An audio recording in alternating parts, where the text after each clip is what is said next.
and kind of enter the realm of the spirit of the land. Kind of really feel it, just tap and acknowledge it and feel what you get.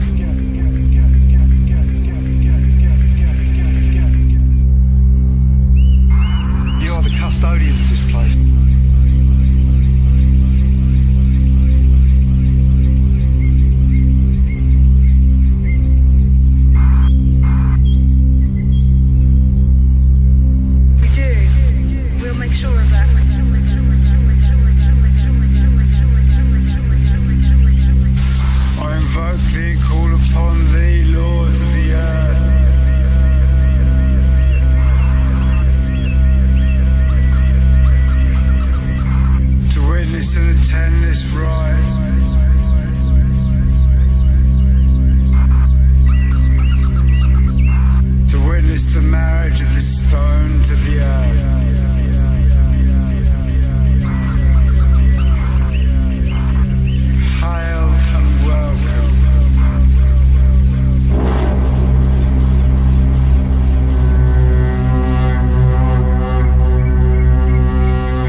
Stones come from a long way away,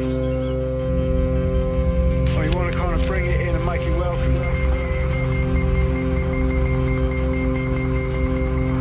So when you walk the labyrinth, you're kind of descending into the realms of the spirit, if you so choose to picture it like that, and kind of go into the kind of general vibe of the land and make it kind of like hand the stone over and circle out. And then if there's time at the end, circle out.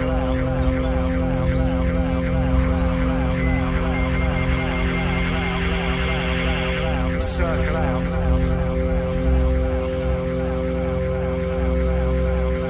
Circle out.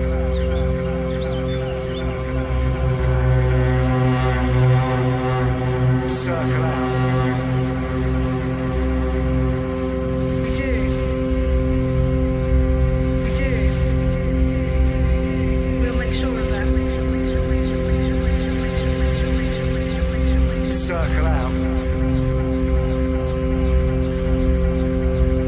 You hail and welcome. Circle out.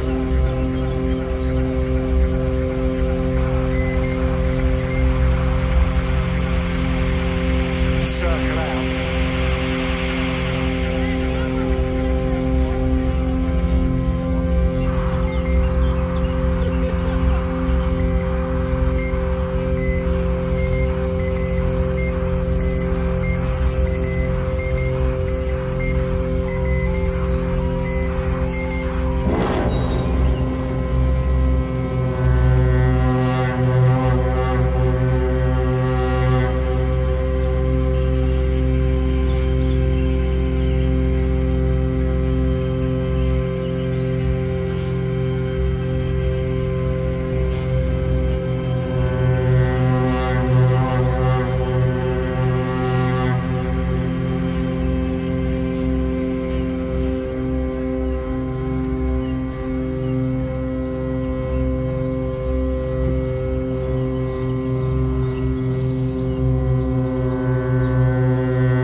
To attend this ride,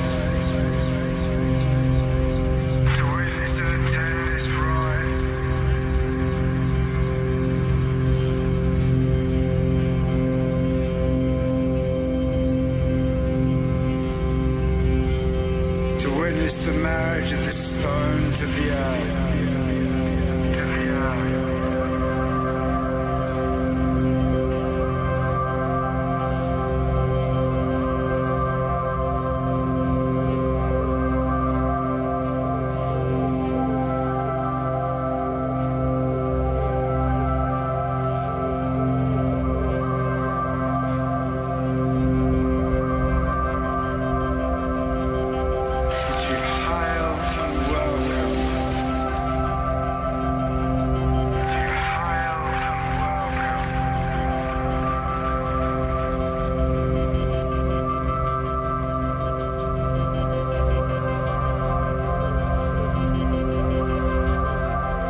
easy. Hello and welcome to this episode. So yes, today I'm taking you to meet Jimmy Courtney. We recorded it in his studio. He did jump into the view of the general public by being one half of KLF. He'd done loads before and has done loads since, which we obviously talk about in this. He mentions his Brit Award and what he done with it. I'm in my studio and it is absolutely hammering down. So if you can hear a strange noise in the background, that's what it is. And I think it was the weekend before we spoke, he had just planted his Gurdy stone, which already was full of myth and mystery. He also spoke of his book release, which in true Jimmy Courtney style was out the back of a van. And to get your own copy, go over to his Instagram profile, which is Tower Block 1 or L13 Light Industrial Workshop. And if you go to Jimmy's Instagram profile, you will see a link to his shop where he sells the now infamous Riot in a Jam Jar and the Smiley Police Shields, which I was lucky to see both in the making. But anyway, let's get away from this rain and go and speak to Mr. Jimmy Courtney. Just have a chat, really. Yeah, sure. I have 7 questions here that I ask each artist. Okay. And the first being, how would you explain what you do to someone that doesn't know your work? Okay. Hang on. Get my brain working. Well, I suppose I would say that I make lots of things all the time.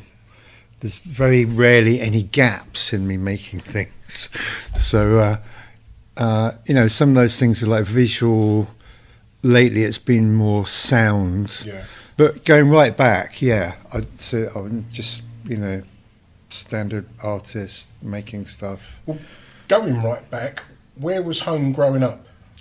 Well, I was born in Heswall in the Wirral, and then my parents moved to the Midlands, and then to Devon. So, mostly in Devon, around Totnes, Dartington, in the 60s and 70s. Got you. Dartington having a fairly good art school as well, wasn't it, at the time? Yeah, there was a school there, Foxhole it was called, and I was at the local comprehensive in Totnes, and I had quite a few friends at Foxhole, and I spent a lot of time trying to persuade my parents to send me there because they could make up their own rules. They didn't actually have proper rules. They all had really long hair and took drugs and had a great time. And the comprehensive was incredibly boring, but my parents didn't have any money, so that didn't happen. But you knocked about them nonetheless. Yeah, no, it was a good place to hang around. When I was speaking on here, we had, do you know Pauline Amos? Who is that?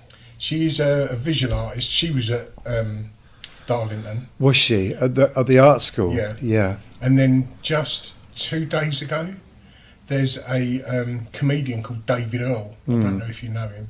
I was chatting to his wife, and she was at Dartington the same time as her. Which, I mean, I have no idea what year that was. So it's a bit of a pointless conversation, really. But it's funny how in a matter of 3 days, I've spoken to 3 people in and around Dartington. Yeah.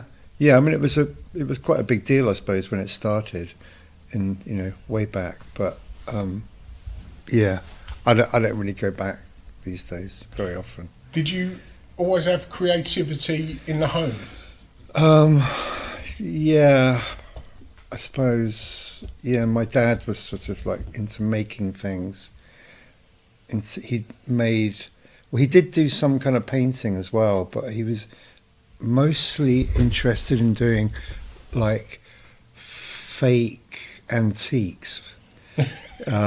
Making things look like really messed up and old. Selling them and selling them. And selling them. So he hooked up with this guy, and they opened like a fake antiques or forgery antiques. There's a bit of a difference. Yeah, there is a difference. Although it can be a very it's a fine line. I mean, he was always making things, so I guess I was sort of influenced by that. Yeah. But I don't know. I mean, Sorry, I'm not being very helpful. No, there. that's quite all right. We had a guy on here, and I popped in to see him last week. I do some prison visits and workshops. Yeah. And I was down in Lewis, and there's a guy who's been on here called David Henty, and he's an ex-forger. He's now a copyist. Yeah. But when I popped in to see him before the talk, we went into his studio, and it was just, there was a Canaletto, a Banksy, there was one of these. You know, there was about £4 billion worth of artwork in his front room, you know. Yeah, good stuff. No, I mean, I think I am sort of influenced by the idea of like copying or faking things. You know, the KLF band wasn't really a real band; it was a kind of made up one. Yeah. And a lot of the stuff we do with the L13 is sort of, it's not really necessarily real. It might look real, but I don't know. I'm going down a rabbit hole there. It's just sort of repurposing imagery and ideas and mixing them up and making a collage out of. Yeah, I guess so. Out of concepts and visual work. The KLF. I love the idea that the KLF stood for whatever it stood for on whatever day you was asked. I did like that idea. Yeah. And was there an idea behind it from the start? Well, I mean, it started out as the Jams before that, and it kind of morphed into the KLF. I mean, again, they were like a sort of made-up band. Me and Bill were able to sort of step outside that and look at the band as if we were sort of, they were over there and we were sort of almost managing them. So it made it easy to do because you could always go, okay, well, what would the Jams do or what would the KLF do in any given situation? So, so it's like a sort of persona as such. Yeah, it was like it was basically a made-up band that wasn't real. Brilliant. And so it was easy for us to control that. I think when you're in a band and you think it's a real thing, you take it too seriously, then it can get a bit messy, I guess. But well, actually, it did get very messy with us, and I'll take that back. Times. Yeah.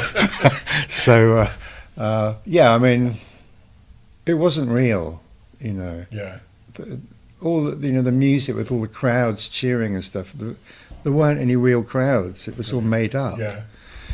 Thinking things like the Wicker Man, burning that Wicker Man in Scotland. That was at my friend's house, Francis, but his parents' house. Actually, he was at Dartington. And afterwards, his parents, because they were away at the time, when they came back, they were like, what the hell? Because they were like Christians. And they were like, what is all this pagan stuff that's been going on? And like, he got into trouble, we got into trouble. But, it's like I said to Francis to tell to his parents, look, it's not real paganism. Yeah. We're just pretending. Yeah, just documenting. It's just a band making a video. We're not sacrificing people in the Wicker Man or anything. When did the visual work, the visual art, come in? I did visual stuff very early on. It was the music thing was just a sort of interlude in that, really. So I suppose the music and the art have always been parallel, but I mean, when I did the Lord of the Rings poster, that's when it really kicked off. Yeah. But then it didn't really kick off. Well, it did in terms of sales, but I just found the whole art thing in the 70s really, really boring. It was just me in a room scratching away on a bit of paper. Yeah. I wanted to be in a band. It didn't make any sense. So I sort of pretty much gave it all up and did the music thing. Did that all the way through to the 1992-ish. Yeah. And then I haven't really done any music since then. And why do you think it goes in waves like that? Is it you had your fix, if you like? Yeah, well, I always usually say that, I did everything I wanted to do in the music scene. Perfect. So, although I have actually started making some music recently, so I obviously haven't finished everything. So, do you reckon that's a new wave coming back in? Not really. No, it's just in parallel to the other things I'm doing. You know, so let's see what happens. I don't know. Does the music come into your visual art? I'm sure the visual art pops into the music and the video. It's all connected. You know, on my computer, I have all the programs open at the same time. So I'm working on a video, some images, and some music at the moment, and they're all interlinked. So I just go from one to the other. It's pretty seamless actually. It's complicated, and I spend a lot of time looking at my computer screen at the moment. I saw one of the Dismal Land, one of the big ADP pieces. Yeah, that was quite a breathtaking piece. I mean, I'd seen similar before, but only on a smaller scale. Yes. But seeing the big riots like that in large scale was quite a thing. Yeah, that was very intense making that. You know. Did you make it on your own? No, I had some helpers for that. I had about 5 people working in the workshop. Even so, that's not a lot of people doing a hell of a lot of work, isn't it? No, not really. But I mean, it took a long time. I think it was 9 months or something to make. And then the one I did, the recent one, the estate one, that took 2 years to make. I did see on your website just last night when it said, if you're ordering one of these, please allow 2 years for delivery. Yeah, nobody ordered one. Why is that? I don't know. It's really, I became like a really, really good dystopian model village maker. Yeah. But there's no call for it. There's no, for whatever reason. Nobody ordered one. So where did that come in? The idea for those little riots? I really don't know. It just sort of evolved from something. I can't remember what. Because it is as though each of your ideas is chain linked to the next. Yeah. I don't know where that happened, how that happened, but I sort of became the person that does the things that are anti-police. So it wasn't a plan. It just happened. So, I was sort of anti-police for a long time. Yeah. I'm sort of coming out of that phase now. But we did have the police come. We had a policeman-only police person day down when we showed the ADP, and a lot of Met police came down to look at it. But they really liked it, so that was kind of strange. Well, they're the stars as much as the they are. The writers are, aren't they? Yeah. So I mean, they've both got their agendas. They just some of them cross over as well, I'm sure. Well, I mean, the actual piece itself is actually about what happens. Well, my interpretation of it, it's about what happens when there aren't any rioters and the police are taken over entirely. Yeah. So, in that model, there's nobody, only the police. Yeah. So, they're just on their own. They've got a perfect police state, but then they start to misbehave, and they're the ones doing the crimes in the end. And to this day. Yeah, absolutely. I mean, I had no idea how bad it really was. I thought it was like a joke, but actually, it's real. Real living and breathing. Yeah, totally. Offending. Yeah. So some of the recent versions of that are sort of to do with some of the recent stories about the Met and the bad behaviour and everything. And how long was it ago that you showed this to the police? Oh, it's quite a while ago. Oh, it was. I don't know, 5 years ago. Yeah. No, it's all in the past now. And did they take it that they was having the finger pointed at them, or that they were the villains, if you like? They just. I suppose they get it I all don't day, know. every I don't know.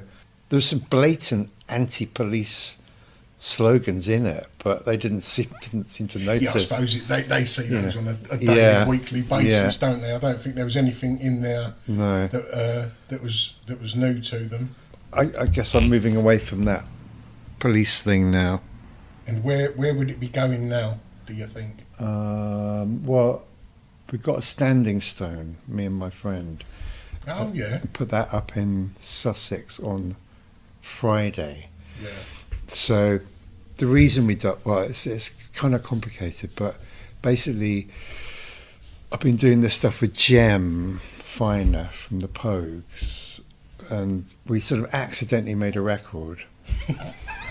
Played it to a few people, and then Heavenly were going, oh yeah, we'd like to put this out. So basically, to cut a very long story short, the Heavenly was saying, look, it's not really much of a story, is it, that two pensioners make a record? Is there anything else that you do as well? I know. So anyway, it was at that point, somehow around that time, Jem's kind of into astronomy, and he was going, oh, have you heard about this green comet that only comes around every 50,000 years? And it had just come about 6 weeks ago. And, the interesting thing being that the last time it was seen was when the cave people were around. So that got us thinking, and then we thought, okay, so to mark the passing of that comet, why don't we stand a stone somewhere, get hold of a big stone, and put it up. So we did a lot of kind of ringing around quarries and stuff, and eventually found this huge bit of like Welsh slate, which was it is 12 feet long and about 4 feet round, really jagged thing. Bought that from a quarry in mid-Wales, and then got it delivered down to Sussex. It was, funnily, not funny, but annoyingly, it was more expensive to deliver it than it was to buy it. But we spent, the record company gave us a £2,500 advance, so we spent that on the stone. Spent more getting it down to where it needed to go. We've done a deal with these really nice farmers, and then to have it on their land. So we did a kind of ceremony a couple of days ago. Got some contractors in to do the actual standing of it, and actually the digging of the hole, because me and Jem tried digging a hole ourselves. Well, we're going to do the whole thing ourselves, but we've got a good idea. Yeah, but the reality is hopeless. I mean, it's in chalk, so the chalk is really hard. Yeah. So anyway, we got these contractors in, and they dug people the who hole. know what they're doing. Yeah, although they'd never stood a standing stone before. Yeah. And they were kind of worried that they were going to snap it in half because they are quite brittle. Yeah. So they had a telehandler with and sort of gradually got it up like that and into the hole, and packed it all around with aggregate and sand. And let me just show you this. And is it there for forever, or? Yeah, it's there forever. Wow.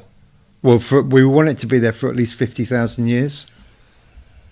Brilliant. So yeah, that was on Friday, and we're actually going back next weekend because we're doing a thing where we're attaching transducers to the bottom of the stone. We're saying that we're going to attempt to encode the music into the stone. Yeah.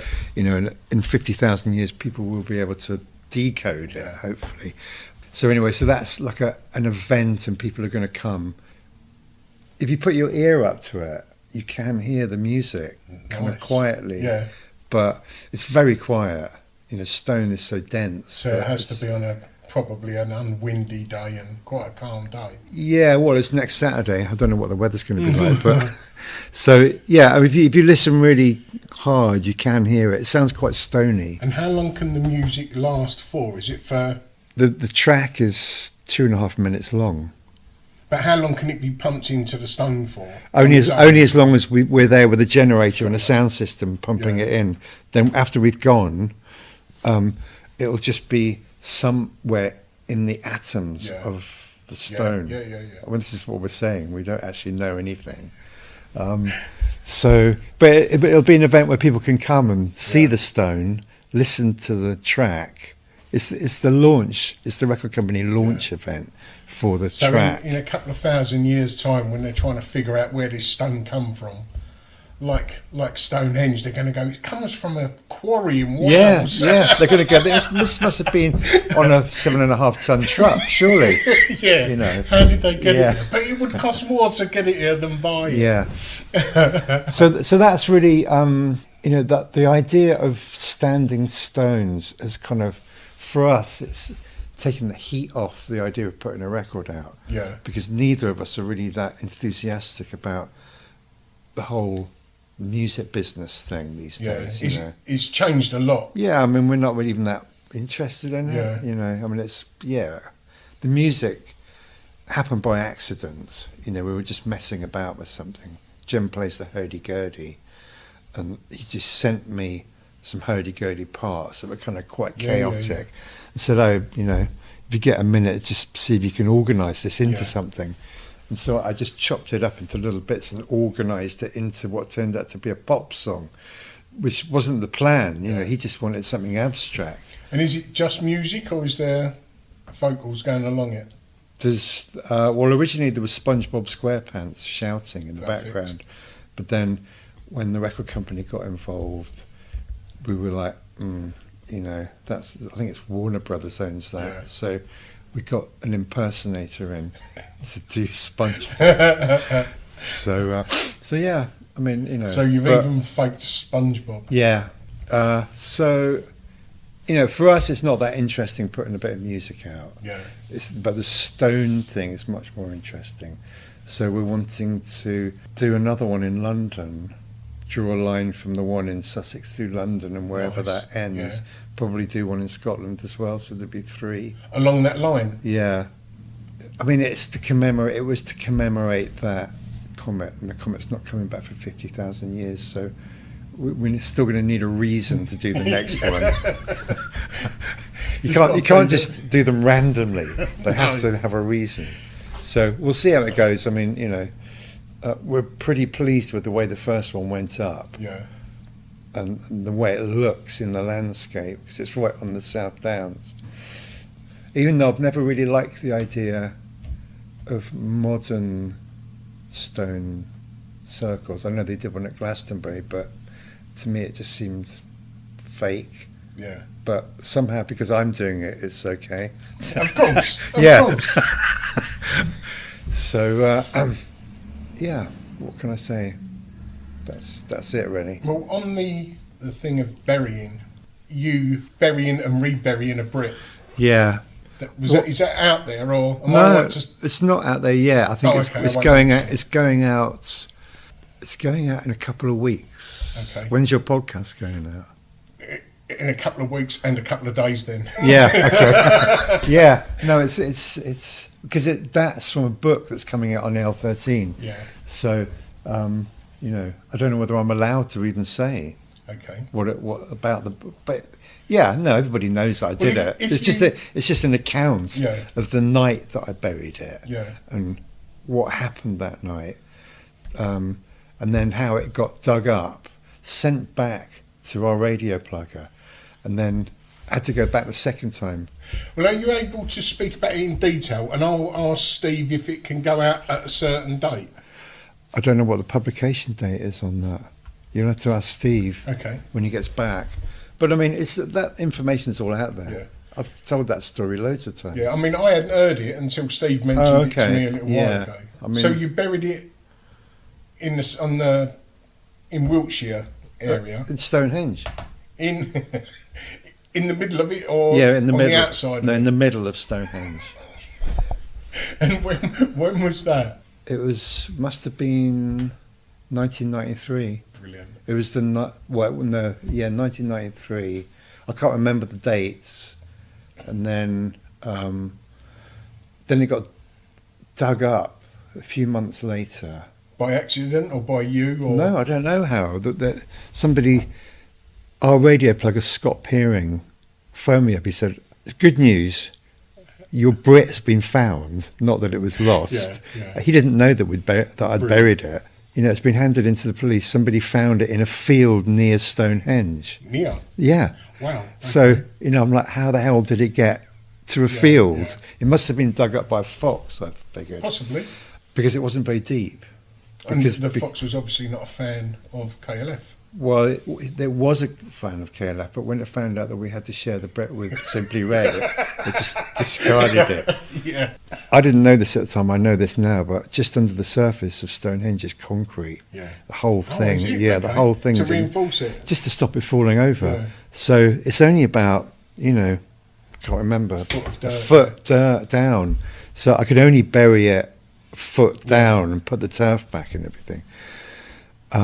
So anyway, Scott phoned up, come and pick it up. And then the second time I went with Bill, and we found a spot that was much, much deeper, slightly away from the stones. So, and that was on the night of the Brits that we did it the second time in '93. As far as I know, it's still there. And annoyingly, very annoyingly actually, the British Museum just did a big exhibition about some excavations they'd done recently over the last 10 years at the museum, and they hadn't found it. Brilliant. It's not brilliant, because it would have been so good if it was in that you prefer exhibition. okay. Yeah. Here's something we found at Stonehenge. Yeah. You know, it's a modern relic of a rite or something that's happened there. But I was really disappointed when the show opened and there was no Brit Award. So we'll have to wait for the next. Do you reckon they would have included or excluded it? Well, I'd like to think they would have included it. Yeah. I mean, why would you not? Yeah. I mean, where does history stop or begin? Yeah. You know, it was in the past. Yeah. So, it's one of those disappointing things. That, I mean, I didn't know the story, but when Steve was telling me, I was chuckling a lot. And is that what the book's... No, that book is basically just about that night. Oh, okay. It describes in detail the doing of it and the leading up to it. What was it that would make me think that was a good idea in the first place? So I won't bore you with the details. No, you have to read the book. And but the book, you can read the whole thing in 15 minutes. Got ya. There's hardly any words in it. It's all pictures. It's anti-book. You know, I'm more visual than that. When I spoke to Steve a couple of months ago, he mentioned about you doing a book release from the back of a van. Yeah, he wants to do it in Stonehenge. Oh man, car that really touched my funny bone. I was giggling like a little schoolboy when he told me. Just the thought of this book launch with obviously yourself, what you're talking about, in one of the most historic scenes in the world, and it's just out the back of a van, Del Boy styling. I think there'd be lots of people doing things like that day. It's on the solstice, you know. But I don't know. We haven't really figured out how to do that yet. I mean, I know there's a track that runs just sort of to the west of the stones that goes right up to the army camp, and that's like a public right of way, so you can park quite near the stones actually. I think if we tried to do it in the actual visitor centre car park, their security might have an issue with it, especially on the solstice. Yeah. I don't know. I mean, it's just a little low-key thing, you know. We did try and show the ADP at Stonehenge, but couldn't get it anywhere near because of the size of it, because it's 40 foot long. Yeah. And then so we showed it in a lay-by about 10 miles away, which is next to the field where the Battle of the Beanfields was. Yeah. And it was just a little lay-by there with a sort of abandoned cafe. And it was there for about a week. That's been touring, am I correct, to various riot sites? Yeah, riot sites around the world. Brilliant. But the tour is sort of finished now, and the estate tour. I mean, there was Steve's probably told you this, but there was a moment about a year and a half ago, 2 years ago, when I thought, hang on, you know, there's something wrong with the business plan here, which is the plan that I have with the L13, because, you know, the ADP, the estate cost about 200 grand to make. The other one, ADP, cost about 100 grand to make. So that's like 300 grand that has to be paid back. Yeah. So the last few years I've spent manufacturing endless merch, rights in a jam jar, posters, to pay off this massive debt. So I'm saying to Steve, look, this is a terrible business plan. I get no money for all this massive work. Yeah. Not only do I build these models in the first place, but then I spend years paying off the materials costs, what has gone wrong? Why has that happened like that? And Steve didn't really know, you know. We just said, right, let's just stop now. And if I say to you, Steve, I'm going to make something expensive, you just say, he's got to say no, don't do it. You know, He's got to be your parent. yeah, he's just got to say no. So now I'm not ever going to make anything that costs loads of money because I can't afford it. Yeah. You know. And is it going to get sold, or No, I don't think is so. it just going to be transient? It's well, they're up in Great Yarmouth at the moment, going rusty, sort of on the coast. So they'll stop working eventually. Yeah. You know, because I mean, the maintenance on those things is vast. You know, on the estate, which is basically a mobile theatre, I've had to replace all the spotlight. It's got moving spotlights. Yeah. Everything's had to be replaced. Mostly because there's a lot of smoke in there, and turns out that even smoke machines aren't smoke proof. You know, who'd have thought that? I mean, it's so bad. So, you know, and they cost like, I don't know, $1,000 a time. Yeah. So I think we've had like 4 different smoke machines in there, Yeah. and now we found one that's waterproof. So at least it's smoke proof as well.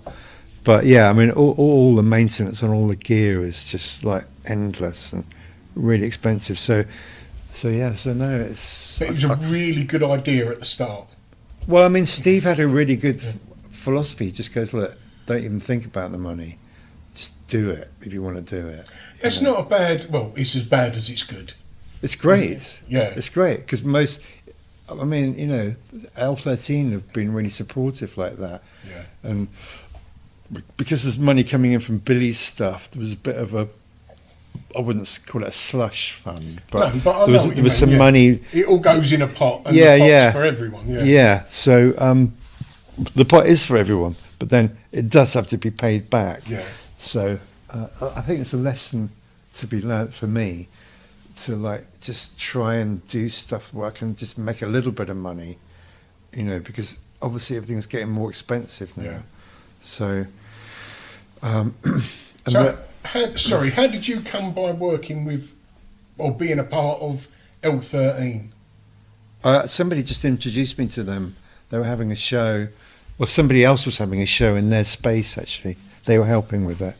And yeah, I just met Steve and just harassed him until he said I could have a show. He's a good person to gel with. Yeah, He's he an is, easy person to gel with. Yeah. And because I used to think that doing exhibitions was a good thing to do a long time ago. I mean, I don't do them anymore, but there's been a really good working relationship, you know. And what is it you don't like about exhibiting? I just find art exhibitions boring, you know. I'm just not that interested in art. I mean, even though I make it myself, I'm not really interested in it. Yeah. You know what I mean? I just get my head down and make the stuff, but I don't go to loads of exhibitions, and I'm not really a fan of like other people's stuff so much. So it's a bit weird to say that, I know, but I was more of a music fan when I was making music than I am an art fan when I'm making art. You know, I used to go to lots of gigs and have lots of music. We haven't got any art anywhere in the house. We don't. I mean, we do go to exhibitions because we live right next door to the Tate, pretty much. Yeah. But I'm just really more interested in going to the cafe and just walking around the space than being impressed by the work or being affected by the work. But I suppose you say that, I must be a Philistine. I'm just not that bothered. The stamps. I'm going to ask you if you can just sort of just cover the idea behind the stamps. And I know it was mentioned on Steve's episode, and if you know, for those that may not have listened to his, would you be able to conclude that part with the presentation that you had to give to the GPO or the post office rather? Yeah, well, I mean, looking back on that whole situation, you know, our lawyers, we were going to defend our case, and then one day, the lawyer rang up. He said, "Look, this really all hinges on, did you scan an original stamp to get the original idea, to get the thing going? Because I've been saying none of it's real. You can't even see her face as a gas mask over it." And I said, yeah, I did scan a stamp. He said, well, that's the end of it then. The case is over. Yeah. You've told me that now. I can't deny that. Yeah. We basically caved in and lost the case, and I had to pay their expenses and everything. But anyway, it's good to have stuff banned. Yeah. It helps massively. Because I like that Steve mentioned that you'd gone and found another image that was very like the Queen. But then if you're sort of trying to pretend something is a real thing, you can still get into trouble, even if it isn't the real thing. Yeah. Passing off, there's loads of things in this country that you're not allowed to do. But interestingly, well, it might not be interesting, but I had to use this Dick Van Dyke sample on something that I was doing, and I used Fader, which is an AI program, to extract his voice from the music from a Mary Poppins film. And then I used just his voice on a remix of this track that I've done. And then the publishers are going, well, we can't, it doesn't belong to you, that belongs to Warner Brothers or whoever it is. And I was like, well, actually, it's not Dick Van Dyke, it's an AI version of Dick Van Dyke.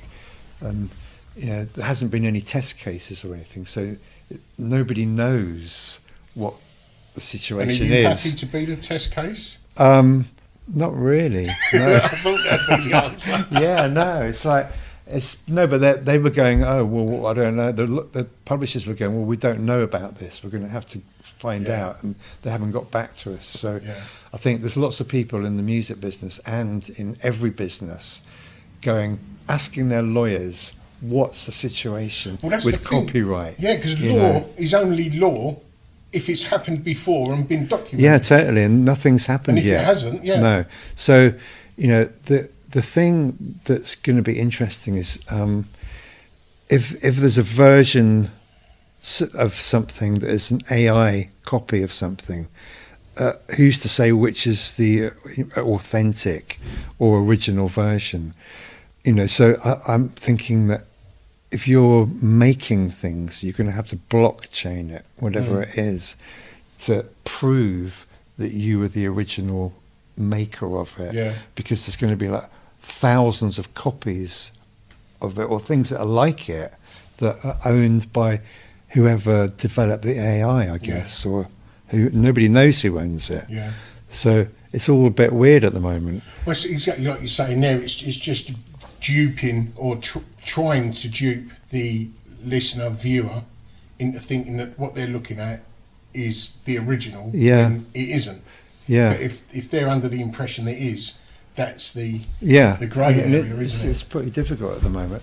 And I didn't really want to do blockchain because I don't like the NFT thing, but but not to make money, but as a way of proving that, maybe with all your music, you have to put it on the blockchain instead of copyright. Yeah.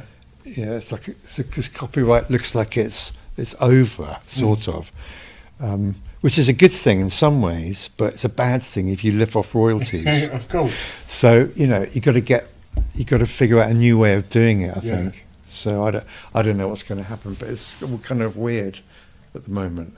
This kind of transition period from old style copyright, the idea of it, into a new blockchain version of it.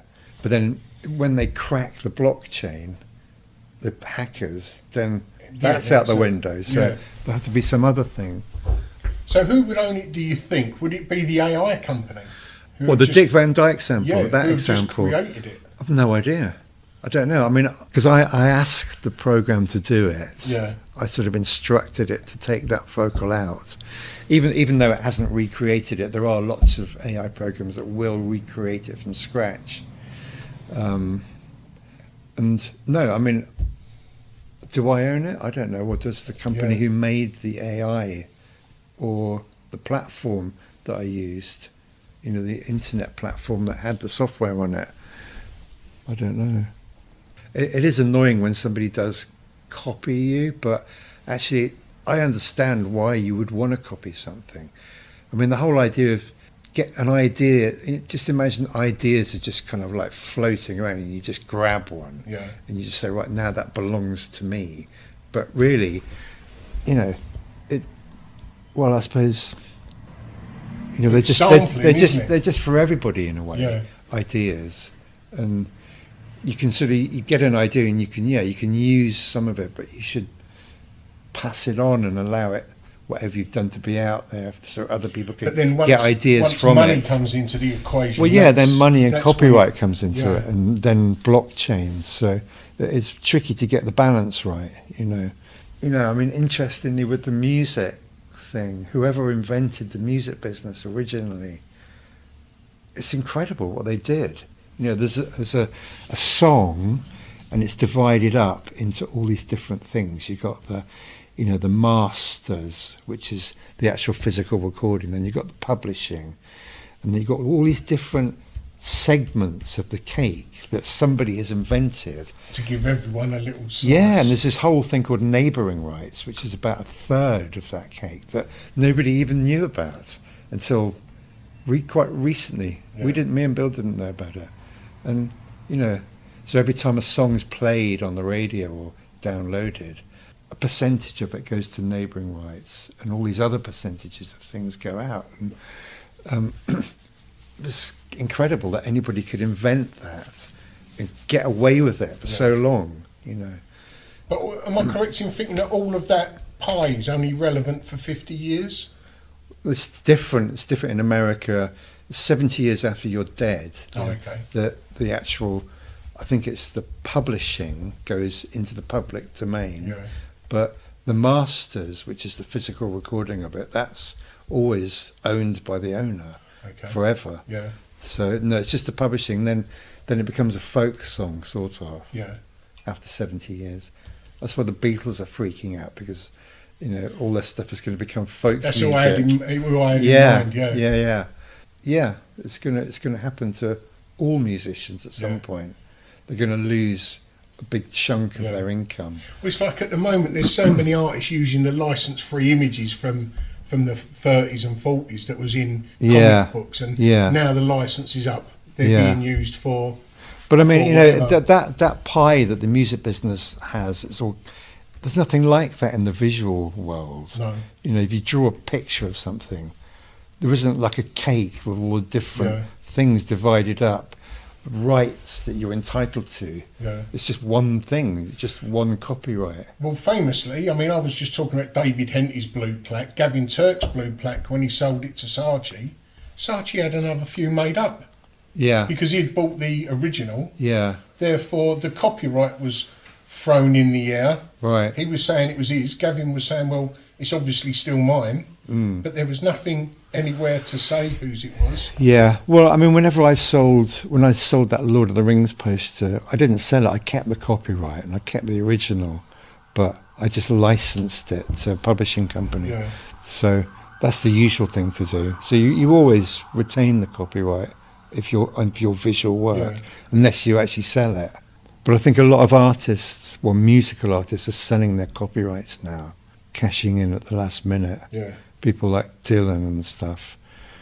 We've done it recently, didn't we? You can sell the copyrights and the masters to like one huge company. And they give you, I don't know, 50 million quid, but then you have no rights or no royalties or anything. You've sold cash it. Cow, But then I was reading this thing that though all those catalogues are massively overpriced, and that I reckon the artists will be able to buy them back for a fraction of what they sold them for. So, like an NFT.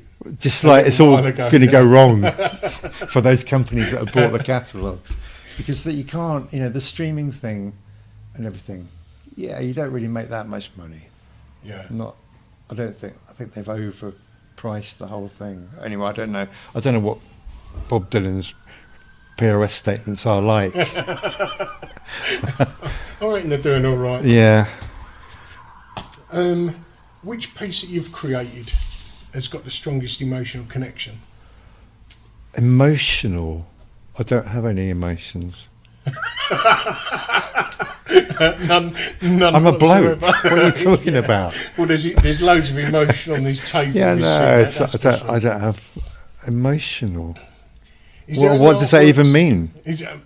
It's quite open-ended, but it could mean anything. Is there any that you've created that ended up having more power about them than you thought would do once it went out in the world? I mean, I'm looking at yeah. these riot shields at the moment. Yeah. That's quite a simple idea, but when you look at what it is, and I think that is an immensely powerful object for what it is, what it represents, it's a very and what popular. you've turned it into. It's a very popular thing, I must say.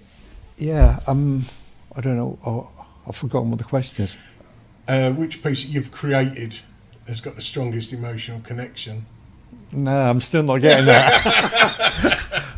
But I mean, that riot shield has been a massive thing, obviously. Yeah, it's one of my favourites. You know, because it was created entirely by accident. Yeah. You know, because one of our daughters was at the Occupy St Paul's protest. She'd been living there, and she said, "Oh, you know, the police are going to evict us at the weekend." And I had some riot shields knocking around, and she said, "Can we have a couple of riot shields?" And I was like, "Yeah, I'll bring some down." But I thought, "Oh, I'll just paint something on them before I leave, just to make, you know, Yeah. so they don't look like police ones." And just quickly painted a smiley face without even thinking about it. Took it down there, and we were like, "Wow, these look really amazing." Give it personality. Yeah. Well, it just suddenly it's like, "Oh my God, that." Yeah. And then when the night of the eviction, it was like, she phoned up and said, "They're here, the police are here." And I'm like, right, this is going to be amazing. Get a photographer and a film crew. Let's go Nice. down there, because we're going to get shots of these kids on the barricades with Just smiley having- riot yeah. shields. How many were there? 2. Okay. Right, so we go charging down there at about midnight or something. The whole place is surrounded by cops. They're not letting us in, but then we sneak in. And there's a barricade, St Paul's in the background, police everywhere. They're on the barricade, no riot shields. We're like, "Where's the riot shields?" And they were like, "Oh no, we left them in the tent." I'm like, "What?" No, you know, because that shot would have been everywhere, Yeah. press-wise. And obviously, there's always part of me that's like thinking of what the press shot would be for anything, Yeah. and that would have been priceless. So, yeah, I've been ever since. I've never really recovered from that disappointment. Is she aware of that? Yeah, On a daily basis. totally, because that was a terrible missed opportunity. Yeah. But anyway, no, so yeah, I'm still making them, still churning them out. Brilliant. My Love 'em. workshop's downstairs and it's full of them. Well, that's what they say, that if you're about to be attacked, even kidnapped, is make your personality known and smile. Yeah. Because it can make some people not want to do any harm because Okay. because of that smile, because of that personality. And where you put personality on a shield, I always say that if there's going to be a massive riot, then, you know, I've let loads of people know around London, look, just give me a ring and I can supply you with at least 100 shields at a very short notice. Yeah. But yeah, nothing's really, the right thing hasn't come up. No. You know, obviously it's got to be something that I'm into. Yeah. But you know, and those black bloc people who love to fight the police, you don't seem to see them around so much. No. Maybe I should take them to Paris. You know, 'cause at least they put them to good use there. Yeah, put 'em up The French are much better at it. they know how to have a riot, Yeah, don't they? yeah. They're good at it. Yeah. You've already mentioned your dislike or unwant for exhibitions. Yeah. One of the questions I do have here, if there was you and 5 other artists, past and present, what would your ideal group show be? I wouldn't want to do a group show with other artists. Honestly, I'm not just saying that just for the effect. I'm bound to say all the L13 artists. Of course, which Yes. is what Steve said. Yeah, but anything further afield than the L13, then I'm just not really. I don't pay attention to it. I don't follow it. Yeah. You know, I mean, I had a meeting with some arty people a few years ago in a pub, and we were talking about they were maybe going to sell some of the riot shields, and these two guys, I was listening to them talking, and they were talking about going all the shows they'd been to over the years, the art shows, and I hadn't been to any, and I didn't know any of the artists they were talking about, and it reminded me of two people talking about the gigs they'd been to, and I would have been able to join in and go, oh yeah, I went to like that gig, or you know, saw Joy Division or whatever. So that was that point I realised how much I'm not interested in that world. But then that's, you're saying that, Billy said that, Steve obviously said that as well. All of you appear to have that same, would it be, I don't think it's selfish, but not wanting to be a part of the bigger thing, quite comfy in a small space. I don't know. I mean, I don't really understand how it works, the art world. You know, the music business is very easy to understand. You make a record, if the public like it, it's a hit. Or, you know, if you're making pop records, there's other aspects of the music that isn't pop, but that was a very easy transaction to get your head round.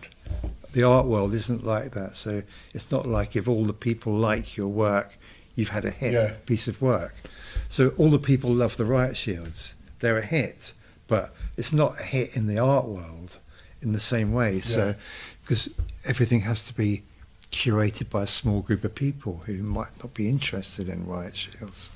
So, but then again, you know, if I was inventing the art world from scratch, I'd probably end up doing the same thing. I mean, I don't know a better way of doing it. What is a better way of doing it? I don't know. Yeah. I think for me, it's just best just to ignore the whole thing. Yeah, because it developed two art worlds. Like you're saying, the shields will sell and sell and sell. Yeah, as the stamps. Yeah. They will just constantly sell. But it's all quite low level selling. It's not like they're going for like thousands, you know, to collectors and stuff. They're just going to ordinary people who like it. Yeah. And but it will still end up on a wall by people that love it. Yeah. It's just that it'd be looked at from slightly different eyes. I mean, there's a story that I liked about Sarah Lucas. She was years and years ago, before fame hit, she'd done a group show in a squat or in a house. She took the artwork there on the roof of the car, put the artwork in the house. Saatchi came and bought it, and then art handlers turned up with the overalls and white gloves, because its value was going into the house and coming out of it. The value was extraordinary, you know. I'm like you. I mean, it would be great if I could sell work for loads of money, because then I wouldn't have to worry about not having any money. And it would be back to 300 grand. It would be very, very, very useful, and it would be great. But you know, so it's not happening. It's not going to happen. I don't want that to really get in the way of anything. So, it's, like I said, I just ignore it and get on with other things. You know, I've made plenty of money from other things, like the music business in the old days. So, I mean, not that there's any of that left now, but you know, I know what it's like to make a lot of money from something, and it's totally brilliant. Yeah. You know, so I'll just keep churning it out and see what happens. see in what direction it goes. And if you wasn't an artist, what do you think you'd like to be? I think I was saying to somebody yesterday that I would have liked to have been a jazz drummer. Okay. But I've never done that. What else? That'd do absolutely I'm too fine. old to think about it now. And the final two, have you got anything coming up? No, nothing. I've got nothing on the drawing board at the moment. And where can people find what you do, be it online or social media? It's a mess. It's a fucking mess. I don't even. I mean, I've got a website, but I haven't literally put anything on it for months. Yeah, it's so out of date that it's just embarrassing. Which is jamescourtney.com. Yeah, but I wouldn't send anybody there. No, because it's just Considering throughout your career you've been a master of self-publicity. Yeah, this is the flip side to it. yeah. I mean, And or L13. I got an Instagram account, which is it's got all the current things that I'm doing. Okay. And that's called Tower Block One. So I think I just send people there because Okay. that's the thing that I post stuff every day on or every week. And that's got all the stuff about the Standing Stone and the music and the riot shields and everything that I do. Brilliant. But yeah, I'd tell people to ignore the website. I'm probably going to just close that down because it costs loads of money to keep them going. Do people even go to websites unless they're trying to buy a spare part for their car? You know? Instagram has sort of taken over that for me. Yeah. But there was a while ago when Instagram looked a bit rocky, and if someone bought it, like Elon Musk has just bought Twitter, Yeah. I wouldn't want to be a part of it. Yeah. Possibly. And then where do you go? Yeah. You've no longer got this little. Yeah, I suppose you're more Island. independent if you've got your own website. Yeah. Well, that I think is all my questions are. So thank you very Okay. much for your time. Thank you. Yeah. Do you want to see what I'm doing? I'd love to. This is actually my wife's layer. I've seen those chairs before. Yeah. I was quite pleased when I come in and saw one. Oh,